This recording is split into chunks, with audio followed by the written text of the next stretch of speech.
Hi, my name is Pat, and this is my channel, Book Chat with Pat, and I'm glad that you're here. Today, I'm bringing you another episode of Poetry Thursday, in which I'm going to focus on the poetry of Thomas Hardy. Hardy lived from 1840 to 1928, and he was a well-known Victorian novelist and poet.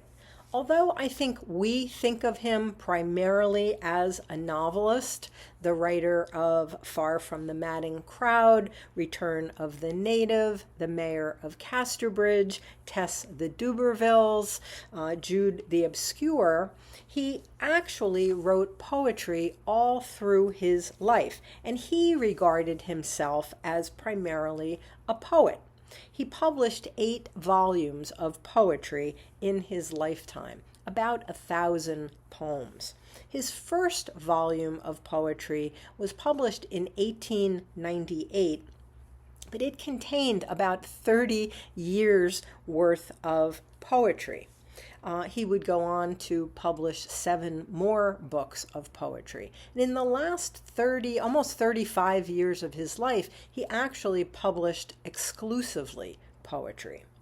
The themes that he considers in his poetry are often the perversity of fate in people's lives. He often writes about disappointment in love. And he writes a great deal about war. In fact, he would be a primary influence on the poets of World War I.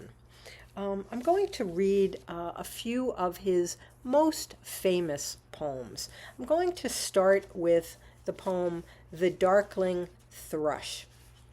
This was a poem that was written or published in 1900. In this poem, we're first confronted with a very desolate winter landscape.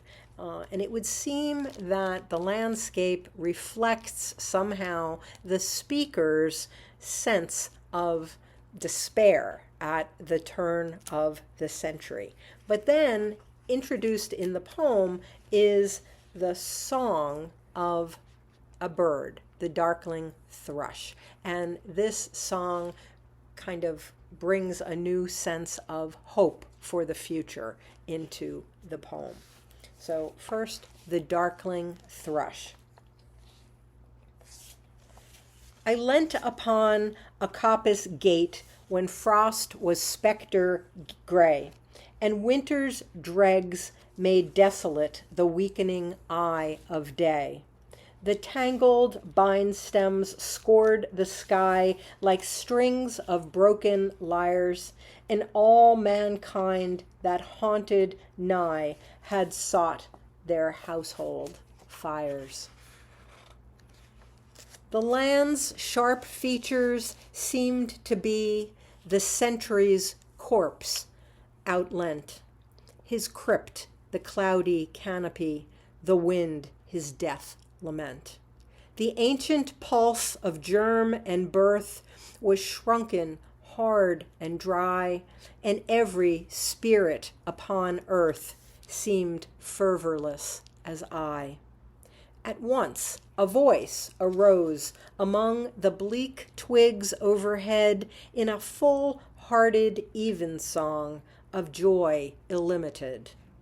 An aged thrush, frail, gaunt, and small, in blast-beruffled plume, had chosen thus to fling his soul upon the growing gloom. So little cause for carolings of such ecstatic sound was written on terrestrial things afar or nigh around, that I could think there trembled through his happy good night air some blessed hope whereof he knew and I was unaware.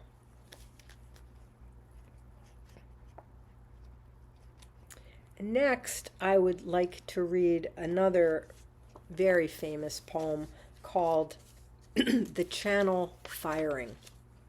In this poem, skeletons are awakened from the dead because they hear warships shooting out at sea. It turns out that this is actually the warships practicing. They're not actually firing upon anyone. But it seems to be enough to wake the dead. The dead believe that this must be Judgment Day. But then the voice of God enters into the poem to reassure the dead that it is not Judgment Day, but rather business as usual with the human race. So this is channel firing. That night, your great guns, unawares, shook all our coffins as we lay, and broke the chancel window squares. We thought it was the Judgment Day, and sat upright, while drearisome arose the howl of wakened hounds. The mouse let fall the altar crumb. The worms drew back into the mounds. The glebe cow drooled till God called. No, it's gunnery practice out at sea. Just as before you went below, the world is as it used to be. All nations striving strong to make red war yet redder. Mad as hatters, they do no more for Christ's sake than you who are helpless in such matters. That this is not the judgment hour, for some of them's a blessed thing, for if it were, they'd have to scour hell's floor for so much threatening. Ha ha, it will be warmer when I blow the trumpet, if indeed I ever do, for you are men, and rest eternal sorely need. So down we lay again. I wonder, will the world ever saner be, said one, than when he sent us under in our indifferent century? And many a skeleton shook his head. Instead of preaching 40 year, my neighbor parson thirdly said, I wish I had stuck to pipes and beer.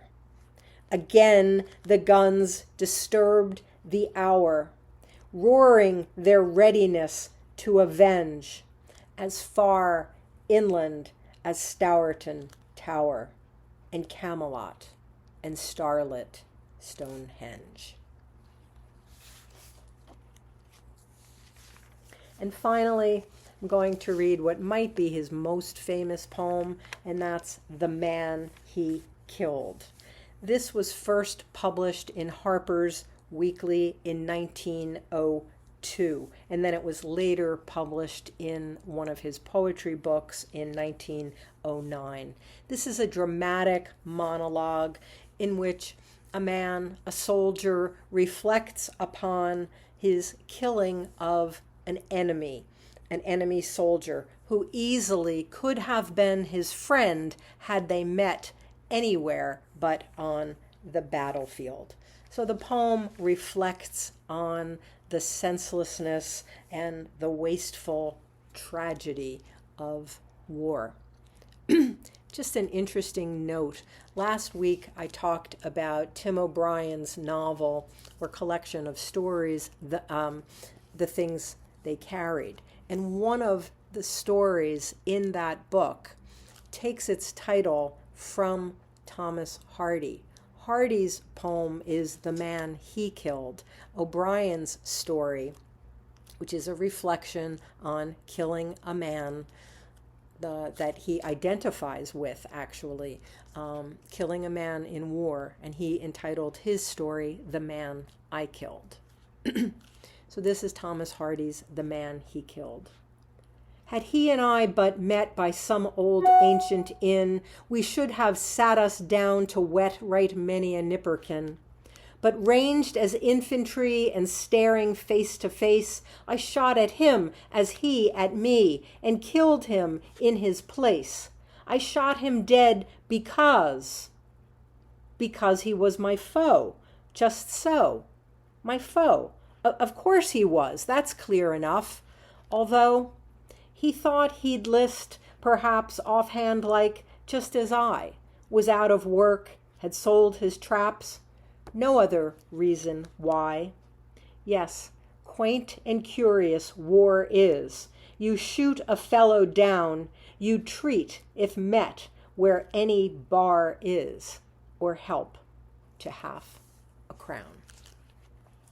So that's a little bit of the poetry of Victorian poet Thomas Hardy. As always, I thank you for watching. I hope that you're doing well. I'll speak with you again soon. Take care.